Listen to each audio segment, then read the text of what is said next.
Voice of ഗുരുവിൻ്റെ ഒരു പുത്തൻ അധ്യായത്തിലേക്ക് എല്ലാവർക്കും സ്നേഹസ്വാഗതം.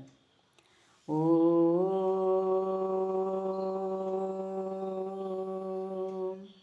ശ്രീനാരായണ പരമഗുരവേ നമഃ. ഓം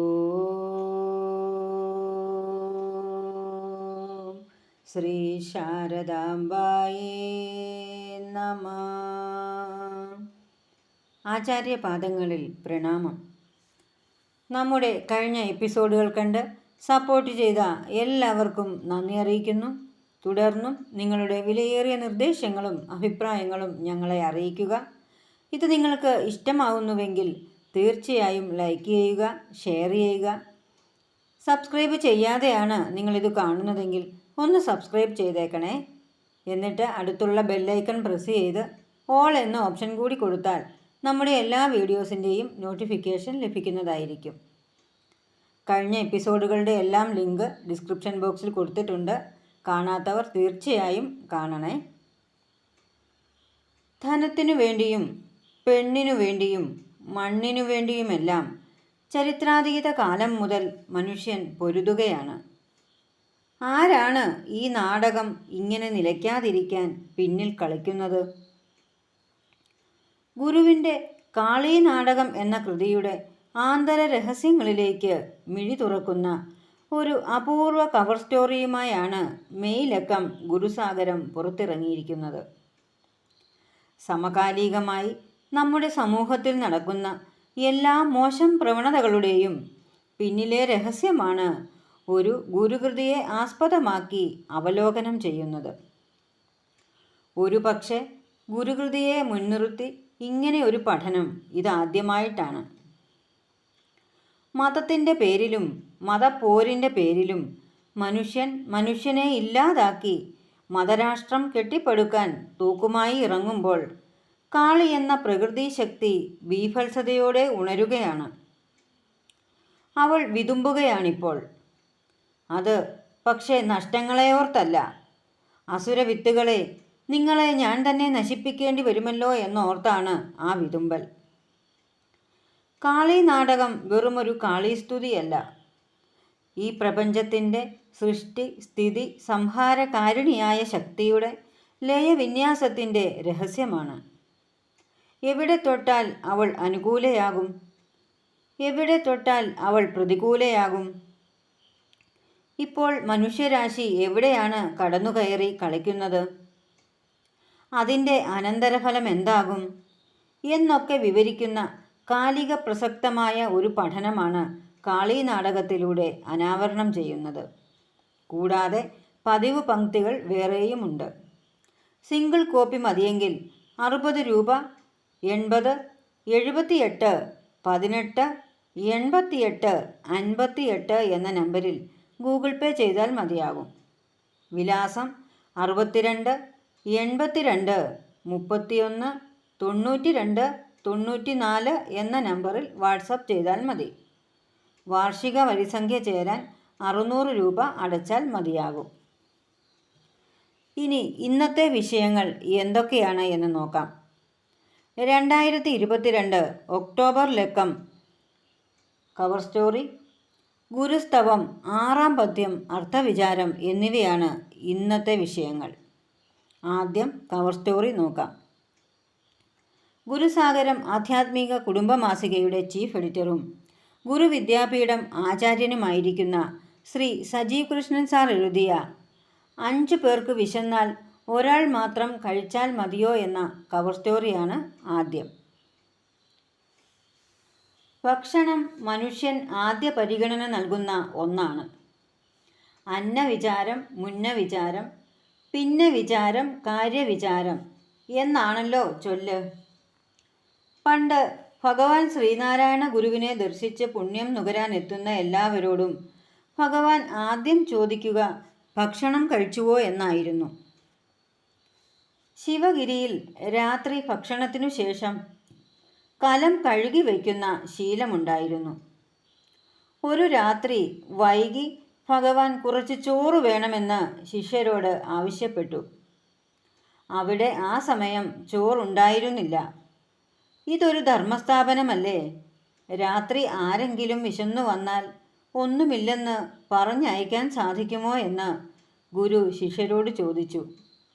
രാത്രി വൈകിയാലും ആരെങ്കിലും വിശന്നു കയറി വരും എന്ന കരുതൽ വേണമെന്ന് ഓർമ്മപ്പെടുത്താനാണ് ഗുരു ആ രാത്രി ചോറ് ചോദിച്ചത്. അതായിരുന്നു ഭഗവാന്റെ കരുതൽ. മനുഷ്യരോട് മാത്രമല്ല, സർവ പക്ഷി മൃഗാദികളോടും ഭഗവാന് ഈ പരിഗണന ഉണ്ടായിരുന്നു. രാവിലെ ആശ്രമത്തിലെ ചെടികൾക്ക് വെള്ളം ഒഴിച്ചു കൊടുക്കാതെ ഭഗവാൻ അന്നം കഴിക്കുമായിരുന്നില്ല. എല്ലാ ജീവികൾക്കും അവിടുന്ന് ഭക്ഷണം നൽകുമായിരുന്നു. ശരീരം മോക്ഷസാധനമാണ്. അതിനാൽ ശരീരത്തെ പീഡിപ്പിക്കരുത്, പട്ടിണിക്കിടരുത് എന്നൊക്കെ പല സന്ദർഭങ്ങളിൽ ഉപദേശിച്ചിട്ടുണ്ട് ഭഗവാൻ. എന്നാൽ സാധനാമാർഗത്തിൽ സഞ്ചരിക്കുന്നവർ ഭക്ഷണത്തെ യഥോചിതം നിയന്ത്രിക്കണമെന്നും നിർദ്ദേശം നൽകുമായിരുന്നു. അന്നവിചാരം കഴിഞ്ഞാൽ കാര്യവിചാരം വേണം. അതുകൂടി ഉണ്ടായാൽ മാത്രമേ ഭക്ഷണ സ്വീകരണം പൂർണ്ണമാകൂ. എന്തെന്നാൽ നമുക്ക് ഈ കാണുന്ന ശരീരം മാത്രമല്ല, അതിനെ വലയം ചെയ്തു നിൽക്കുന്ന ഒരു സൂക്ഷ്മ ശരീരവും ആത്മാവിനെ മറയിട്ട് നിർത്തിയിരിക്കുന്ന ഒരു കാരണ ശരീരവുമുണ്ട്. ഇവർക്ക് വേണ്ടുന്നതും നാം കൊടുത്തേ മതിയാകൂ. ശരീരത്തിനു മാത്രം ആഹാരം കൊടുക്കുകയും മനസ്സിനെ പട്ടിണിക്കിടുകയുമാണ് ഭൂരിഭാഗം മനുഷ്യരും ചെയ്യുന്നത്. മനസ്സ് സൂക്ഷ്മ ശരീരമാണ്. അത് പട്ടിണി കിടക്കാൻ ഇഷ്ടപ്പെടുന്നില്ല. നിങ്ങൾ ആഹാരം കൊടുത്തില്ലെങ്കിൽ അത് കിട്ടുന്നതൊക്കെ വലിച്ചുവാരി തിന്നും. മനസ്സങ്ങനെ നിയന്ത്രണം വിട്ട് സഞ്ചരിച്ചു തുടങ്ങിയാൽ ജീവിതം വ്യർത്ഥമാകും.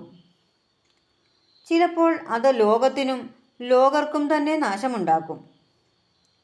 ലോകത്തിൻ്റെ സമാധാനം കെടുത്തുന്നത് അബദ്ധമായി സഞ്ചരിക്കുന്ന മനസ്സുകളാണെന്ന് നമുക്ക് അറിവുള്ളതാണല്ലോ. പഞ്ചശരീരങ്ങളും നമ്മളും. അന്നമയ കോശം, പ്രാണമയ കോശം, മനോമയ കോശം, വിജ്ഞാനമയ കോശം, ആനന്ദമയ കോശം എന്നിങ്ങനെ മനുഷ്യർക്ക് 5 തരം കോശങ്ങളുണ്ട്. ഇവയ്ക്കെല്ലാം ആഹാരം വേണ്ടിവരും. എല്ലാവർക്കും തുല്യമായി ആഹാരം കൊടുക്കാൻ സാധിച്ചാൽ ജീവിതം ശ്രേഷ്ഠവും ധന്യവുമായി തീരും. അത് തീർച്ചയായും ജന്മലക്ഷ്യം കൈവരിക്കും. ഇനി നമുക്ക് ഈ 5 ശരീരങ്ങളുടെ ഭക്ഷണം ഏതൊക്കെയാണ് എന്ന് നോക്കാം. അന്നമയ ശരീരം. പഞ്ചഭൂതങ്ങൾ കൊണ്ട് നിർമ്മിതമാണ് അന്നമയ ശരീരം. ആകാശം, വായു, അഗ്നി, ജലം, ഭൂമി എന്നിവയുടെ മിശ്രണമാണ് ബാഹ്യശരീരം. മണ്ണും ജലം കനലും അമ്പരമോടു കാറ്റും എണ്ണിപ്പിടിച്ചറയിലിട്ടെരിയും കൊളുത്തി എന്ന് പിണ്ടനന്ദി എന്ന കൃതിയിൽ ഭഗവാൻ പറയുന്നത് കേൾക്കുക. പഞ്ചഭൂതാത്മകമായ ശരീരത്തിന് പഞ്ചഭൂതാത്മകമായ ആഹാരമാണ് വേണ്ടത്. പ്രാണൻ അടങ്ങിയ ആഹാര വസ്തുക്കൾക്ക് ഈ അന്നമയ കോശത്തെ ഉണർത്തി ക്രിയാശേഷി നൽകി നിലനിർത്താൻ സാധിക്കും. പലതരം ഫലങ്ങൾ, മൂലങ്ങൾ, സസ്യങ്ങളുടെ ഇലകൾ എന്നിവയിൽ അന്നമയ കോശത്തെ പുഷ്ടിപ്പെടുത്തി നിലനിർത്തുന്ന ഘടകങ്ങളുണ്ട്. കൃത്രിമത്വമില്ലാത്ത അന്നം കഴിക്കുന്നതാണ് അന്നമയ കോശത്തിൻ്റെ ശരിയായ നിലയെ അറിഞ്ഞു നിലകൊള്ളാൻ സഹായിക്കുന്നത്. പാകം ചെയ്ത ഭക്ഷണം കഴിക്കുന്നത് മനുഷ്യനാണ്. അവൻ വളർത്തുന്ന പക്ഷി മൃഗാദികൾക്കും അവൻ പാകം ചെയ്ത ഭക്ഷണം നൽകും. ദഹനത്തെ സഹായിക്കുന്നതിനാണ് പാകം ചെയ്യുന്നത്. ദഹിപ്പിക്കുക എന്നത് അഗ്നിയുടെ ജോലിയാണ്. എന്തു കൊടുത്താലും അഗ്നി അത് ദഹിപ്പിക്കും. ദഹനത്തിൽ നിന്ന് പലതരം ഊർജരൂപങ്ങൾ വേർതിരിയുകയും ചെയ്യും. നിങ്ങൾ ചവർ കൂട്ടിയിട്ട് കത്തിച്ചാൽ പുകയുണ്ടാകും, ചൂടും വെളിച്ചവും ഉണ്ടാകും. ചന്ദനം, നെയ്യ് എന്നിവ കത്തിയാലും ഇതെല്ലാം ഉണ്ടാകും. എന്നാൽ ചവർ കത്തിക്കുമ്പോൾ ഉണ്ടാകുന്നത് അസ്വസ്ഥമായ അന്തരീക്ഷമാണെങ്കിൽ നെയ്യും ചന്ദനവും എള്ളുമൊക്കെ കത്തിയാൽ ഉണ്ടാകുന്നത് സുഖകരമായ അന്തരീക്ഷമായിരിക്കും. മാംസം കത്തിയാൽ അവിടെ നിൽക്കാൻ പോലും സാധിക്കാത്ത വിധം നമുക്ക് ദുർഗന്ധവും അസ്വസ്ഥതയും അനുഭവപ്പെടും.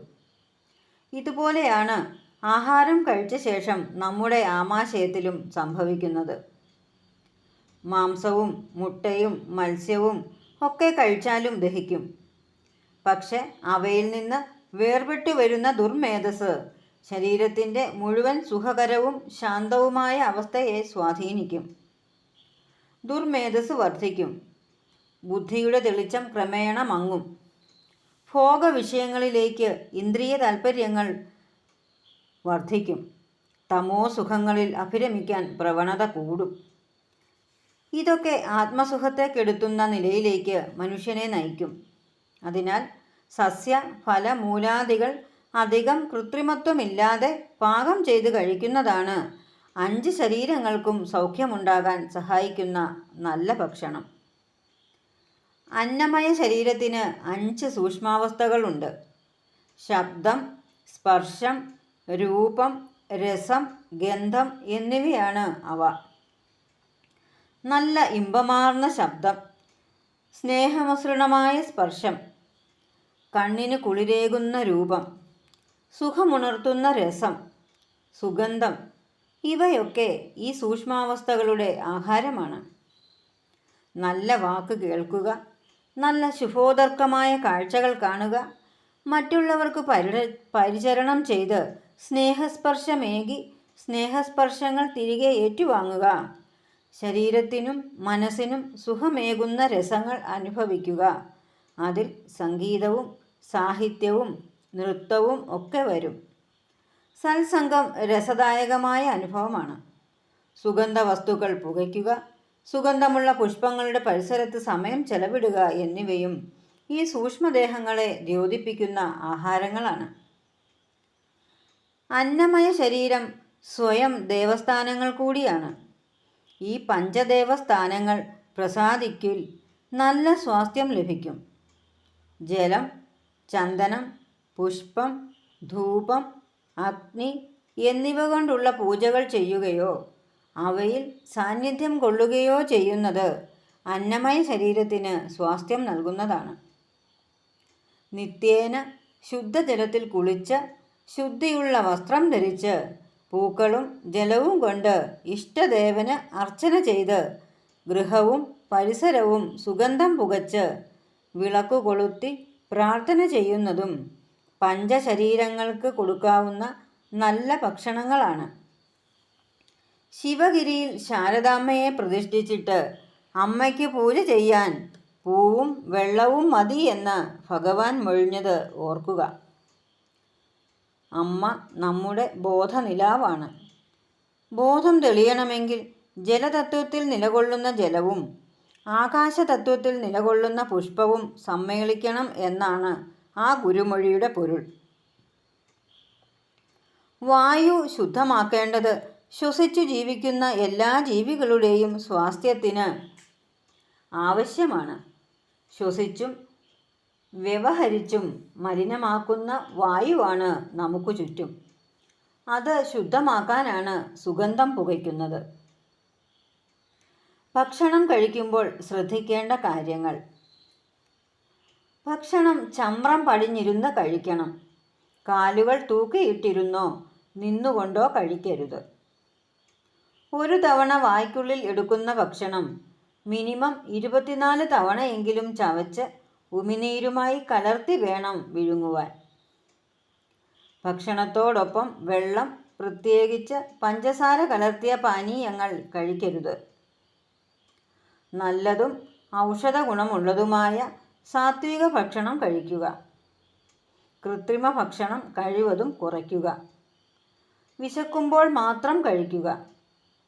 കഴിച്ച് വയർ നിറയ്ക്കരുത്. മുഴുവൻ വിശപ്പും കെടാതെ ഭക്ഷണം നിർത്തണം. ഇനി പ്രാണമയ ശരീരം. സമ്യക്കായും സാത്വികമായും ദഹനരസങ്ങളെ തൃപ്തികരമായി പ്രവർത്തിക്കാൻ അനുവദിക്കും വിധം ആഹാരം ശരീരത്തിന് കൊടുത്താൽ അന്നമയ ശരീരം ദൃഢവും കർമ്മോത്സുകവും ആയിത്തീരും. പിന്നെ ആഹാരം വേണ്ടത് പ്രാണമയ ശരീരത്തിനാണ്. പഞ്ചപ്രാണനുകളാണ് പ്രാണമയ ശരീരത്തിൻ്റെ ഘടകങ്ങൾ. പ്രാണൻ, അപാനൻ, വ്യാനൻ, ഉദാനൻ, സമാനൻ എന്നിവയാണ് പഞ്ചപ്രാണനുകൾ. ഇവയിൽ പ്രാണൻ ഊർധ്വഗതിയും അപാനൻ നീചഗതിയുമാണ്. പ്രാണന്റെ ഊർധ്വമുഖത്വം നിലനിർത്തുകയും അപാനന്റെ അധോമുഖത്വം നിലനിർത്തുകയും ചെയ്യുകയാണ് പഞ്ചപ്രാണനുകൾക്ക് കൊടുക്കാൻ സാധിക്കുന്ന ശരിയായ ആഹാരം. പ്രാണായാമം ശാസ്ത്രീയമായി അഭ്യസിച്ച് പ്രയോഗത്തിൽ വരുത്തിയാൽ പഞ്ചപ്രാണനുകൾക്കുള്ള ആഹാരമായി. നല്ല ശുദ്ധവും ആരോഗ്യദായകവുമായ ഭക്ഷണം പഞ്ചപ്രാണനുകളെ ശക്തിപ്പെടുത്തുന്നതാണ്.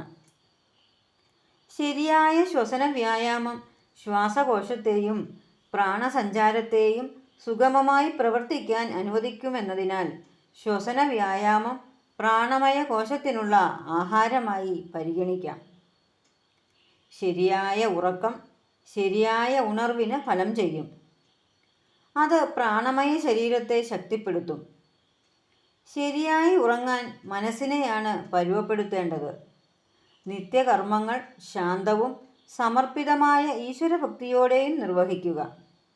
2 നേരം കുളിക്കുക, സന്ധ്യാവന്ദനാദികൾ ചെയ്യുക, പ്രാർത്ഥിക്കുക എന്നിവയ്ക്കു ശേഷം ഉറങ്ങുന്നതിന് അരമണിക്കൂർ മുമ്പ് തന്നെ മൊബൈൽ ഫോൺ, പത്രം, ടെലിവിഷൻ എന്നിങ്ങനെ ലോകത്തേക്ക് തുറന്നു വച്ചിരിക്കുന്ന മാധ്യമങ്ങളിൽ നിന്ന് ശ്രദ്ധ പിൻവലിക്കണം. ശാന്തമായി അന്നേ ദിവസം ചെയ്തതും ചിന്തിച്ചതും പറഞ്ഞതുമായ കാര്യങ്ങൾ സ്വയം വിശകലനം ചെയ്ത് തെറ്റും ശരിയും വിവേചിച്ച് ശരിയിൽ ഉറച്ചു നിൽക്കാൻ മനസ്സിനെ പ്രേരിപ്പിക്കുക.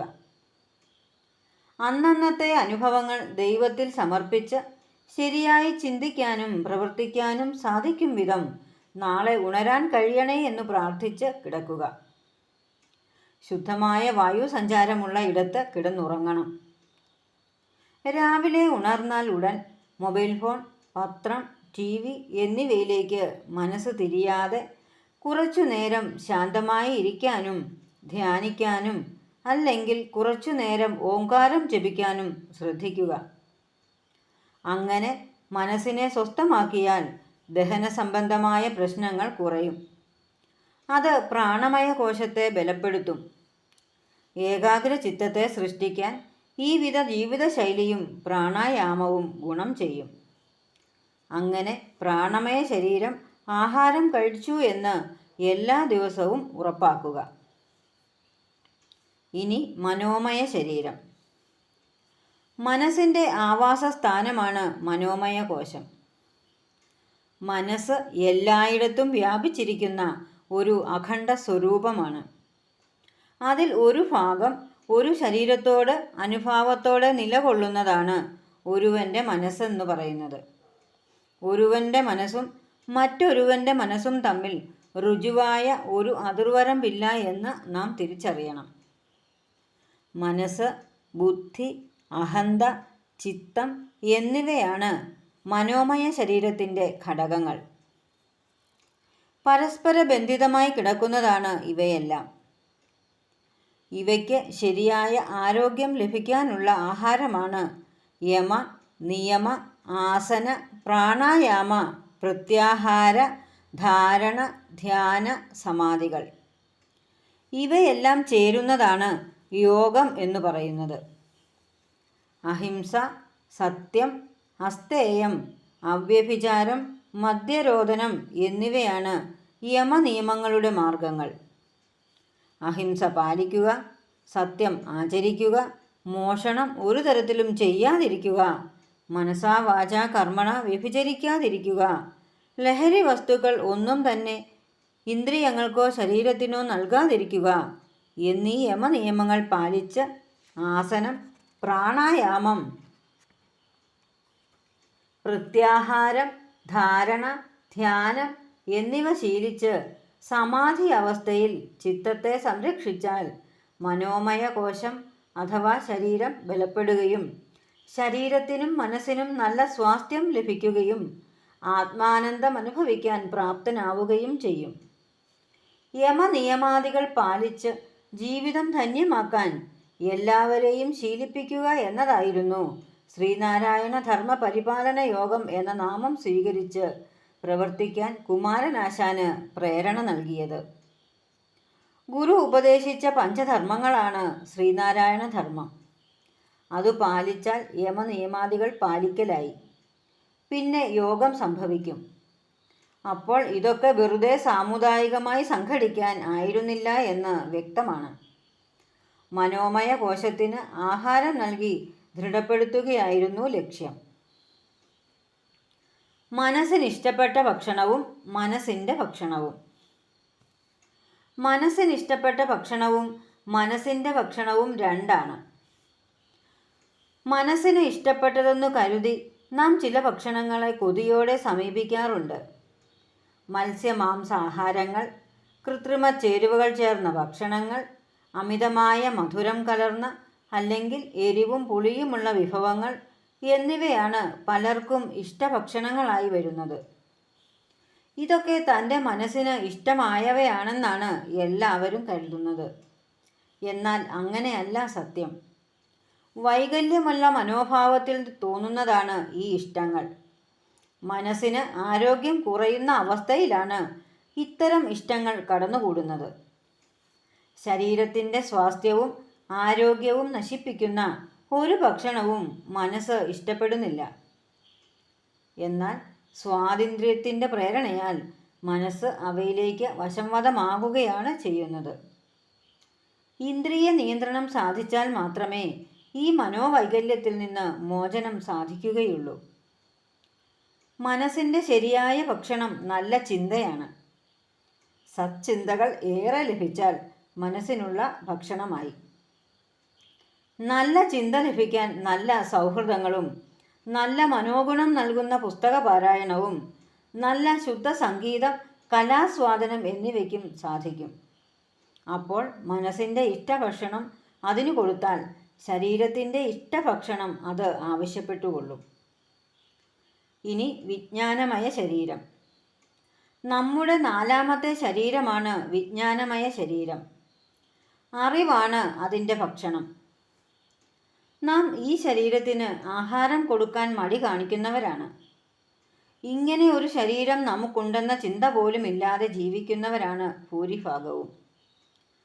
ഇപ്പോൾ ഗുരുസാഗരം മാസികയിൽ എഴുതിയിരിക്കുന്ന ഈ കവർ സ്റ്റോറി വായിക്കാൻ പോലും മെനക്കെടാതെ എത്രയോ പേർ നമുക്ക് ചുറ്റിനുമുണ്ടാകും. ദിനപത്രം വായിക്കാൻ പോലും മെനക്കെടാത്തവരുടെ എണ്ണം നമുക്ക് വർദ്ധിച്ചു വരികയാണ്.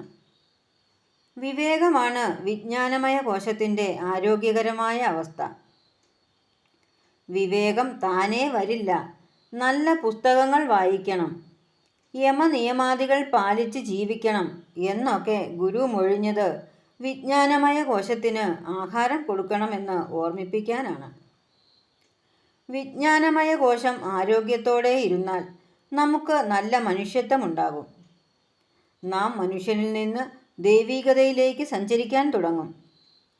വിജ്ഞാനമയ ശരീരത്തിന് ആഹാരം കൊടുത്തില്ലെങ്കിൽ മനുഷ്യത്വത്തിൽ നിന്ന് നാം പൈശാചികതയിലേക്ക് കൂപ്പുകുത്തും. മൃഗതുല്യരായി ജീവിക്കും. ജാതി അടിസ്ഥാനത്തിൽ ഒരു വലിയ വിഭാഗം ജനതയെ മൃഗതുല്യരായി ജീവിക്കാൻ തള്ളിവിടാൻ ജാതി മേധാവികൾ ചെയ്തത് അവരുടെ വിജ്ഞാനമയ കോശത്തെ പട്ടിണിക്കിടാൻ സാഹചര്യം ഒരുക്കിക്കൊണ്ടായിരുന്നു. അറിവ് നിഷേധിച്ചുകൊണ്ടാണ് അടിമത്തം സ്ഥാപിക്കുന്നത്. അന്നും ഇന്നും അടിമത്തം അറിവില്ലായ്മയിലാണ് തഴച്ചു വളരുന്നത്. ഇവിടെ ഒന്നേയുള്ളൂ, അത് ദൈവമാണ്. മറ്റെല്ലാം ദൈവത്തിൽ നിന്ന് ഉണ്ടായി കാണുന്നതാണ്.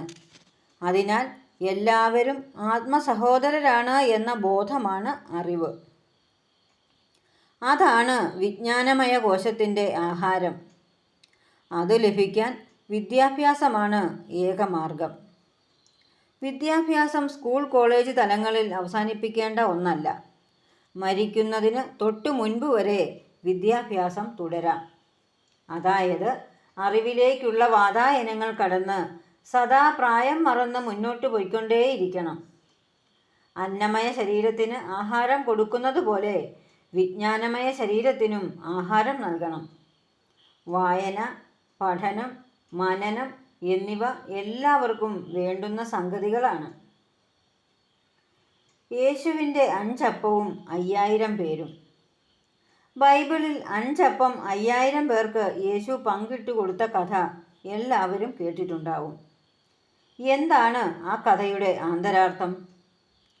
ജനനി നവരത്ന മഞ്ജരിയിൽ ഗുരു മൊഴിയുന്നുണ്ട്, ഒരു മഹാബുദ്ധി 1000 ത്രിപുടികളായി പിരിഞ്ഞതിലൊന്നാണ് നമ്മൾ ഓരോരുത്തരുമെന്ന്.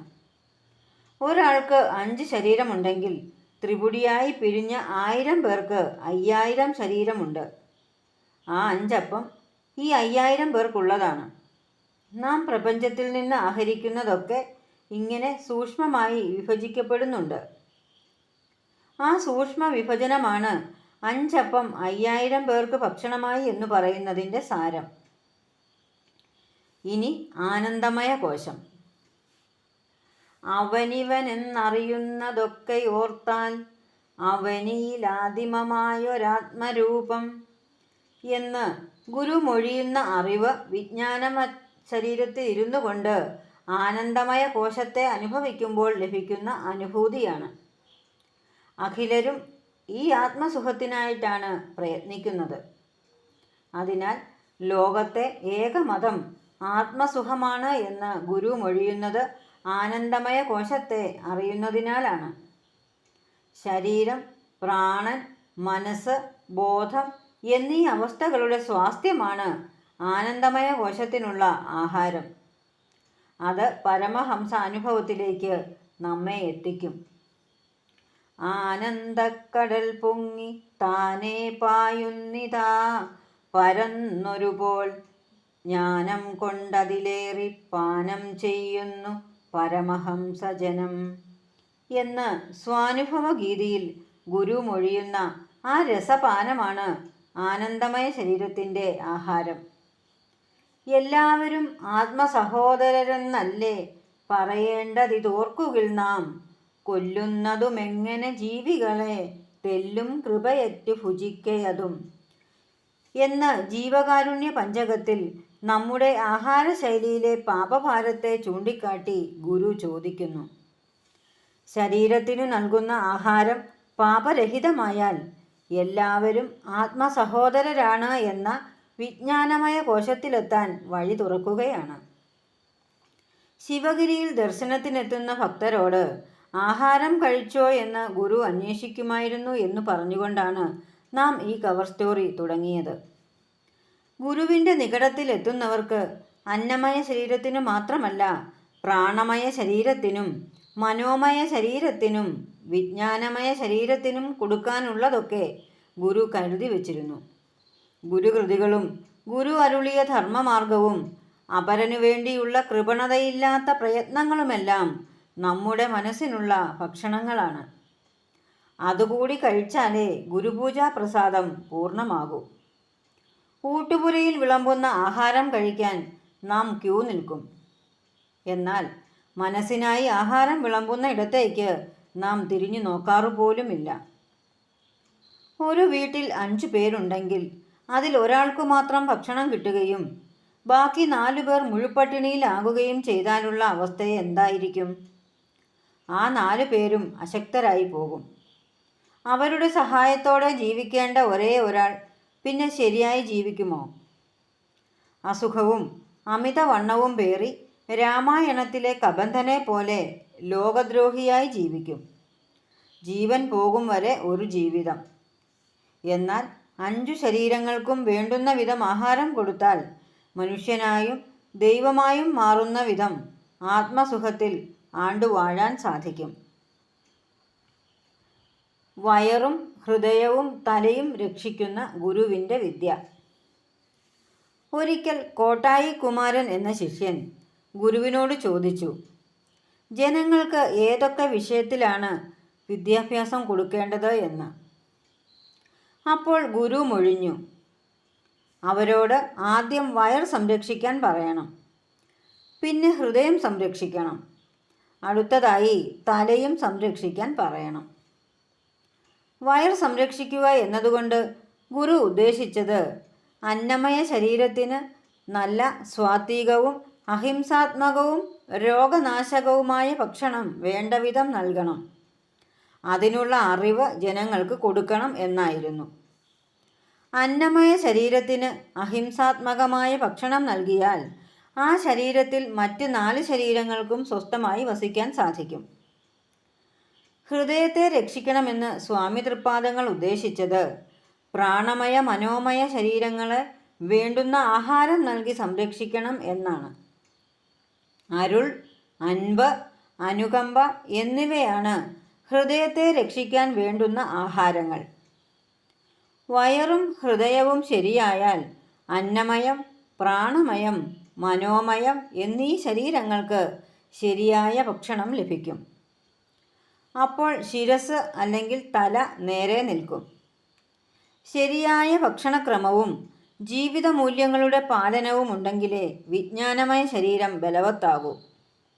പുസ്തക വായന, മനനം, സ്വതന്ത്രമായ ചിന്ത എന്നിവ കൊണ്ട് വിജ്ഞാനമയ ശരീരത്തെ പുഷ്ടിപ്പെടുത്താം. തല സംരക്ഷിക്കപ്പെട്ടാൽ ആനന്ദമയ ശരീരം പുഷ്ടിപ്പെടും.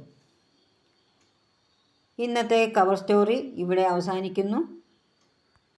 ഇനി ഗുരുസ്തവം 6-ാം പദ്യത്തിൻ്റെ അർത്ഥം നോക്കാം. അങ്ങേ തിരുവുള്ളൂറിയൊരൻപിൻ വിനിയോഗം ഞങ്ങൾക്കു ശുഭം ചേർത്തിടുമീ ഞങ്ങളുടെ യോഗം. എങ്ങും ജനചിത്തങ്ങളിണക്കി പ്രസരിപ്പൂ മങ്ങാതെ ചിരം നിൻ പുകൾ പോൽ ശ്രീ ഗുരുമൂർത്തേ.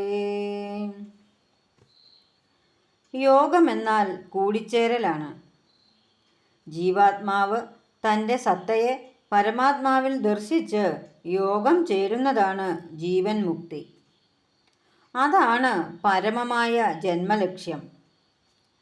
ജന്മലക്ഷ്യം തിരിച്ചറിഞ്ഞവരാണ് ഗുരുവിൽ ദൈവത്തെ ദർശിച്ച് ഗുരുവിനെ ആരാധിച്ച് പിന്തുടരുന്നത്. അത്തരം ജന്മങ്ങൾ സ്വയം ശുഭം ചേർക്കുന്നവയായി പരിണമിക്കും. പക്ഷെ ജനങ്ങൾക്ക് വിശ്വസിച്ച് പിന്തുടരാൻ പറ്റിയ പ്രത്യക്ഷ ഗുരുവിനെ കിട്ടുക എന്നത് ഭാഗ്യം കൊണ്ടും നിയോഗം കൊണ്ടും ലഭിക്കുന്ന അവസരമാണ്. എല്ലാവർക്കും അത് ലഭിക്കണമെന്നില്ല. ഗുരുക്കന്മാരായി വന്നവരിൽ ഭൂരിഭാഗവും തങ്ങളുടേതായ ഒരു ചട്ടക്കൂടുണ്ടാക്കിയിട്ട് അതിലേക്ക് തങ്ങളെ ആശ്രയിച്ചു വന്നവരെ പിടിച്ചിട്ട് സംരക്ഷണം നൽകുകയാണ് ചെയ്തത്. എന്നാൽ നമ്മെ ഒരു സ്വാർത്ഥമായ ഇടങ്ങളിലേക്കും വലിച്ചുകൊണ്ടു പോകാതെ, മതം പോലും മാറ്റാതെ സ്വന്തം അസ്തിത്വത്തിൽ നിന്നുകൊണ്ട് ഉൾബോധത്താൽ ശുദ്ധീകരിക്കാൻ പഠിപ്പിച്ചത് ശ്രീനാരായണ ഗുരുവാണ്. അതാണ് ഗുരുവിൻ്റെ ഉള്ളൂറിയ അൻപ്. ആ അൻപ് അധികം ആരിൽ നിന്നും ലഭിക്കാൻ മാനവരാശിക്ക് ഭാഗ്യമുണ്ടായില്ല. ആ അൻപിൻ വിനിയോഗം ഗുരുവിലൂടെ ലഭിച്ചതാണ് ഞങ്ങളുടെ ജീവിതത്തെ ശുഭകരമാക്കിയത്. ഞങ്ങളെ പരമമായ യോഗത്തിലേക്ക് ചേർത്തു നിർത്തുന്നതും ആ അൻപാണ്. ജനചിത്തങ്ങളെ ഇണക്കിക്കൊണ്ടാണ് ഗുരുവിൻ്റെ പുകൾ അഥവാ കീർത്തി പ്രസരിക്കുന്നത്, ജനങ്ങളെ ഭിന്നിപ്പിച്ചുകൊണ്ടല്ല. ഗുരു ദേശീയവാദിയല്ല, പ്രാദേശികവാദിയല്ല, ജാതി മതവാദവുമില്ല. മനുഷ്യരെല്ലാം ഒരേ ജാതിയിൽപ്പെട്ടവരാണ്. മനുഷ്യൻ്റെ ജാതി മനുഷ്യത്വമാണ് എന്ന ദർശനമാണ് ഗുരുവിൻ്റേത്. ഈ ദർശനത്തിനു മാത്രമേ മനുഷ്യചിത്തങ്ങളെ ഒന്നിപ്പിക്കാൻ സാധിക്കുകയുള്ളൂ. മറ്റുള്ള ദർശനങ്ങളെല്ലാം തന്നെ ഒരു ദിശയിലേക്ക് ആളുകളെ നയിക്കുന്നതാണ്. ആ ദിശയ്ക്ക് മറുഭാഗത്തുള്ളവർ നയിക്കപ്പെടുന്നവരുടെ ശത്രുസ്ഥാനത്ത് വരുന്നു. അവർ ഇരുകൂട്ടരും തമ്മിൽ പൊരുതി മരിക്കാൻ ദുർഗതി ഉണ്ടാകുന്നു. ഭേദാദികൾ കൈവിടണമെന്ന ഉപദേശവുമായി ഗുരു എല്ലാവരിലും സ്വാധീനം ചെലുത്താൻ ശ്രമിക്കുന്നു. അതാണ് ഗുരുവിൻ്റെ പുകൾ നാൾക്കുനാൾ വർദ്ധിക്കാൻ കാരണമാകുന്നത്. എല്ലാവരെയും ഒന്നെന്ന ദർശനത്തിലേക്ക് നയിക്കുന്ന കീർത്തിക്ക് ഒരു കാലത്തും നാശമുണ്ടാകില്ല. അതിൻ്റെ പ്രഭ വർദ്ധിക്കുകയേ ഉള്ളൂ. ഭിന്നിപ്പിച്ച് ശക്തിദുർഗങ്ങൾ ഉണ്ടാക്കിയ ഇടങ്ങളിലൊക്കെ അന്തഛിദ്രം സംഭവിക്കും. അവിടങ്ങളിലൊന്നും ശരിയായ സമാധാനവും സുഖവും കിട്ടാതെ വരുമ്പോൾ ലോകം ഒന്നടങ്കം ഗുരുവിലേക്ക് അഭയം തേടും. ആ കാലം വരാനിരിക്കുന്നതേ ഉള്ളൂ. ഗുരുസ്തവം എന്ന ലഘുകൃതിയിലൂടെ കുമാരനാശാൻ ഗുരുവിൻ്റെ ശരിയായ സ്വരൂപത്തെ ജനങ്ങൾക്ക് പരിചയപ്പെടുത്താനാണ് ശ്രമിക്കുന്നത്. എന്നാൽ ഭിന്നത വിട്ടാൽ എല്ലാം നശിക്കുമെന്ന് ഭയക്കുന്നവർ ഗുരുസ്തവത്തെ ശ്രദ്ധിക്കാതിരിക്കാൻ ശ്രദ്ധിച്ചതുകൊണ്ടാവാം ഈ കൃതി വലിയ ചലനങ്ങളൊന്നും സാഹിത്യലോകത്തിൽ ഉണ്ടാക്കിയില്ല. പക്ഷേ ഗുരുസ്തവം ഗുരുഭക്തിയുടെ ലോകത്തുണ്ടാക്കിയ ചലനങ്ങൾ അളക്കാനാവാത്തതാണ്. കുമാരനാശാൻ്റെ ഇതര കൃതികളിൽ അജ്ഞരായവർ പോലും ഗുരുസ്തവം ചൊല്ലുന്നവരാണ്. ഭക്തർക്കിടയിൽ പരക്കുകയും സാഹിത്യ കുതുകികൾക്കിടയിൽ ഒതുക്കപ്പെടുകയും ചെയ്ത ഒരേ ഒരു ആശാൻ കൃതിയും ഗുരുസ്തവമാണ്. അതുകൊണ്ടാവാം 2016 ശതാബ്ദി പിന്നിട്ടിട്ടും ഗുരുസ്തവം ആഘോഷിക്കപ്പെടാതെ പോയത്. ഒഴിവാക്കപ്പെട്ട അവസാന പദ്യം. ഗുരുസ്തവത്തിൽ നിന്ന് പിന്നീട് ഒഴിവാക്കപ്പെട്ട അവസാന പദ്യം ഇതാണ്. തൻപോലെയെറുമ്പാതിയെയും പാർത്തിടുമങ്ങേ കൻപോടുലകർത്തിപ്പു ചിരായുസ്സുദയാബ്ദേ മുൻപോൾ സുഖമായി മേന്മ തൊടുന്നോർക്കരുളും കാൽത്തുമ്പോടിനിയും വാഴ്ക ശതാബ്ദം ഗുരുമൂർത്തേ. ഒരു പീഡ എറുമ്പിനും വരുത്തരുതെന്ന അനുകമ്പയും സദാ കരുണാകര നൽകുകൊള്ളിലെന്ന് അനുകമ്പാദശകത്തിൽ ദൈവത്തോടർത്ഥിക്കുന്ന മഹാഗുരുവിൻ്റെ കരുണാരൂപം ഉള്ളിൽ സ്മരിച്ചുകൊണ്ടാണ് ആശാൻ ഗുരുസ്തവം സമാപിപ്പിക്കുന്നത്. ഗുരുസ്തവത്തിൻ്റെ സ്ഥായീ ഭാവം ഗുരുവിൻ്റെ അളവില്ലാത്ത കാരുണ്യത്തെ തുറന്നുകാട്ടുക എന്നതാണ്. അവിടുന്ന് ലോകത്തോട് മുഴുവനുള്ള അനുകമ്പ, അത് ദൈവികമായ ഭാവമാണ്. ആ അനുകമ്പ മനുഷ്യരോടോ ഏതെങ്കിലും ജാതിക്കാരോടോ അല്ല, ഉറുമ്പു മുതൽക്കുള്ള സകല ജീവജാലങ്ങളോടും തുല്യ കൃപ പൂണ്ടവനാണ് ഗുരു. ആശാൻ ഗുരുവിനെ എത്രത്തോളം ആഴത്തിൽ അറിയുന്നു എന്നതിൻ്റെ ദൃഷ്ടാന്തമാണ് ഈ വരികൾ. എല്ലാ ജീവികളിലും തുല്യ കൃപ പൂണ്ട അവിടുന്ന് മനുഷ്യരൂപത്തിൽ ഞങ്ങൾക്ക് കാണാവുന്ന വിധം ലോകത്ത് അധികകാലം ഉണ്ടാകണമെന്നാണ് അഭ്യർത്ഥന. അവിടുത്തെ പാദം തൊഴുന്നവർക്കെല്ലാം അനുഗ്രഹാശിസുകൾ നൽകിക്കൊണ്ട് ഇനിയും ശതാബ്ദം മനുഷ്യരൂപത്തിൽ വാഴുക എന്ന അപേക്ഷയാണ് കവി ഗുരുസമക്ഷം വയ്ക്കുന്നത്. ഇതെഴുതി സമർപ്പിച്ച് 8 വർഷങ്ങൾക്കു ശേഷം ആശാൻ ആദിമഹസ് പുൽകി. 3 വർഷങ്ങൾക്കു ശേഷം ഗുരുവും ഭൗതികദേഹം വെടിഞ്ഞ് മഹാസമാധിസ്ഥനായി. പിന്നീടാണ് ഗുരുസ്തവത്തിൽ നിന്ന് 7ാം പദ്യം ഒഴിവാക്കപ്പെട്ടത്. ഗുരുസ്തവം പഠനം ഇവിടെ അവസാനിക്കുന്നു. ഇന്നത്തെ വിഷയങ്ങൾ നിങ്ങൾക്ക് ഇഷ്ടമായി എന്ന് കരുതുന്നു. പുതിയ വിഷയങ്ങളുമായി അടുത്തയാഴ്ച വീണ്ടും കാണാം. നമസ്തേ.